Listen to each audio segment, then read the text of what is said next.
అందరికీ నమస్కారములు. పార్లమెంట్ ఎన్నికల ప్రచారంలో భాగంగా గత కొన్ని రోజులుగా మేము ఇంటింటికి తిరిగి ఓట్లు అడుగుతున్నాము. మంచి రెస్పాన్స్ వస్తుంది, సంతోషమైన విషయం. వినోదన్న గారికి మేము ఓటేస్తామని జనాలు చెప్పడం చాలా చాలా సంతోషం. ఎందుకంటే ఒక చదివిన వ్యక్తి, మేధావి, ఖచ్చితంగా వినోదన్న వస్తేనే మనకు కరీంనగర్కి లాభం అవుతుంది. పార్లమెంట్లో బెల్లం తిప్పుతారు, అదేవిధంగా నిధులు తీసుకొస్తారని ఒక ప్రజలలో నమ్మకం ఉన్నది. ఆ నమ్మకం కూడా వినోదన్న గారు ఇంత గతం మంచిగా నమ్మకం ప్రకారమే పనిచేసినారు కాబట్టే జనాలు నమ్ముతున్నారు. మిత్రులారా, ఈ ఎలక్షన్ బూత్లో డమ్మీ బ్యాలెట్ ఈ నమూనా ఇది సేమ్ ఇట్లనే ఉంటుంది. మన నంబర్ 3వ నంబర్ ఉంటుంది. బాజాప్తా వినోదన్న ఫోటో కూడా ఉంటుంది, కారు గుర్తు కూడా ఉంటుంది. 3వ నంబర్ ఇట్లా ఖచ్చితంగా గట్టిగా నొక్కాలి. సౌండ్ ఎప్పుడు వరకు రాదో మనం ఇష్టపెట్టదు. ఇట్లా నక్కి పోతే అది పడది. ఖచ్చితంగా మనం గట్టిగా ఇట్లా సౌండ్ వస్తుంది. అప్పుడు దాంట్లో బూత్లో ఉన్న ఆఫీసర్ మీ ఓటు పడ్డది, మీరు వెళ్ళొచ్చు అనే చెప్పిన వరకు పోవద్దు.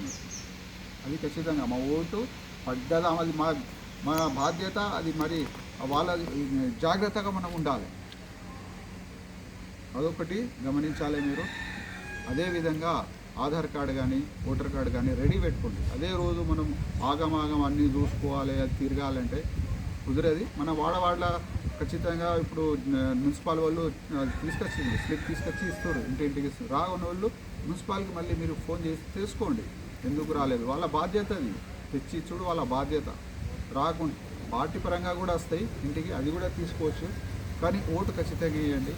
ఎందుకంటే దేశంలో మనం చూస్తున్నాం, బీజేపీ ప్రభుత్వం అరాచకాలు, హింస, అక్రమాలకు పాల్పడింది. అతి ఘోరంగా రాజ్యాంగాన్ని రద్దు చేస్తా అని వాళ్ళు పెద్ద పెద్ద నాయకులు అది బహిరంగానే చెప్తున్నారు. అది మనం గమనించాలి. మన బడుగు బలహీన వర్గాలకు, ఎస్సీలకు, ఎస్టీలకు, ఆదివాసులకు, మైనార్టీలకు తీరని నష్టం జరుగుతుంది. మనం ఈ సమాజంలో బతకటం కష్టమైపోతుంది. మన కాన్స్టిట్యూషన్ ఉంటేనే మేము బతుకుతున్నాం, శ్వాస తీసుకుంటున్నాం, మాట్లాడుతున్నాం. రాజ్యాంగం కల్పించిన హక్కు అది. అంబేద్కర్ సాబ్ రాసిన రాజ్యాంగం ప్రకారం మాకు హక్కులన్నీ పోతాయి. మాకు అది ఒక్కటి ఆలోచించాలి. ఖచ్చితంగా ఇక్కడ బీజేపీ ప్రభుత్వం ఇక్కడ మన కరీంనగర్కి ఏం చేయలేదు. పెద్ద పెద్ద నాయకులు వస్తారు, పెద్ద పెద్ద ప్రసంగాలు చేస్తారు, వెళ్ళిపోతారు. మన రాష్ట్రంలో ఉన్న ఇన్కమ్ సోర్సెస్ అవి మన తీసుకుపోయే వాళ్ళకు వస్తారు తప్ప వాళ్ళు ఇచ్చేది ఏమీ లేదు మనకు. అది మనం గమనించాలి. పెద్ద నాయకులు వచ్చి ₹1 ఇచ్చిన దాఖలాలు లేవు. మన రాష్ట్రంతోనే అట్టు పోతాయి. ఇతర రాష్ట్రాలకు పంచుకుంటారు, ఇంకా ఎమ్మెల్యేలకు కొనుక్కుంటారు. ప్రజల చేత ప్రజాస్వామ్యంలో ఎన్నికబడిన ప్రభుత్వాన్ని కూలగొడతారు బీజేపీ వాళ్ళు. అది గమనించాలి మనం. బండి సంజయ్ కూడా ఇక్కడ ఏం అభివృద్ధి చేయలేదు, చేయరు కూడా. కాబట్టి అనే వల్ల కాదు. వృద్ధులు అయితే నేను హిందూ ముస్లిం తప్ప, బండి సంజయ్ తప్ప ఏమి కాదు. మనం వినోద్ కుమార్ గారు ఉన్నప్పుడు ఇక్కడ స్మార్ట్ సిటీ ఇచ్చారు, అభివృద్ధి చేశారు, 1000 కోట్లు తీసుకొచ్చారు, 4 జాతీయ రహదారులు ఇచ్చారు. సో చెప్పుకుంటా పోతే ఎన్నో ఉన్నాయి. ఇది ఎడ్యుకేటెడ్ పర్సన్.